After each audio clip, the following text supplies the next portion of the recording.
के तपाईँ Romania warehouse जबको इन्टरभ्यू दिन लाग्नु भएको छ?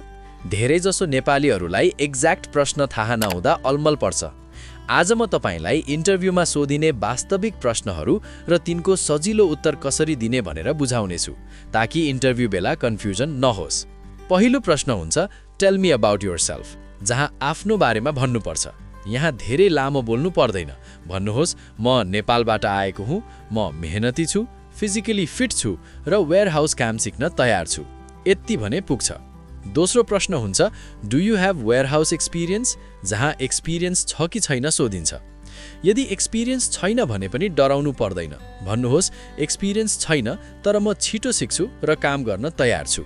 तेस्रो प्रश्न हुन्छ आर यु फिजिकली फिट, जहाँ शरीरले काम धान्छ कि धान्दैन सोधिन्छ। वेयरहाउस काममा धेरै हिँड्नुपर्छ र वेट उठाउनुपर्छ।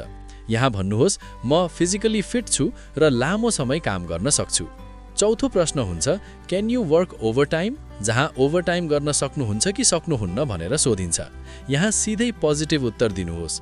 भन्नुहोस् आवश्यक परे म ओभरटाइम गर्न सक्छु। पाँचौं प्रश्न हुन्छ are you okay with day and night shift, जहाँ शिफ्टको कुरा हुन्छ। यहाँ भन्नुहोस् म डे र नाइट दुवै शिफ्टमा काम गर्न तयार छु। छैठौं प्रश्न हुन्छ do you have any health problem, जहाँ हेल्थ समस्या छ कि छैन सोधिन्छ। कुनै सिरियस समस्या छैन भने भन्नुहोस् मलाई कुनै सिरियस हेल्थ समस्या छैन। सातौं प्रश्न हुन्छ why do you want to work in Romania, जहाँ किन रोमानिया काम गर्न चाहनु भएको भनेर सोधिन्छ। यहाँ भन्नुहोस् राम्रो भविष्य र स्टेबल कामको लागि म रोमानिया आएको हुँ। आठौं प्रश्न हुन्छ can you work in a team, जहाँ टिम वर्क गर्न सक्नुहुन्छ कि सक्नुहुन्न भनेर सोधिन्छ। भन्नुहोस् म टिममा काम गर्न सक्छु र सुपरभाइजरको इन्स्ट्रक्सन फलो गर्छु।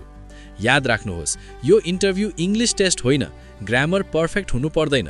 उनीहरूले तपाईको बिहेभियर, मेहनत गर्ने इच्छा र डिसिप्लिन हेर्छन्। बिस्तारै बोल्नुहोस्, नर्भस नहुनुहोस्। यदि तपाईले यी प्रश्न र उत्तरहरू 2-3 पटक प्र्याक्टिस गर्नुभयो भने इन्टरभ्यू धेरै सजिलो हुन्छ।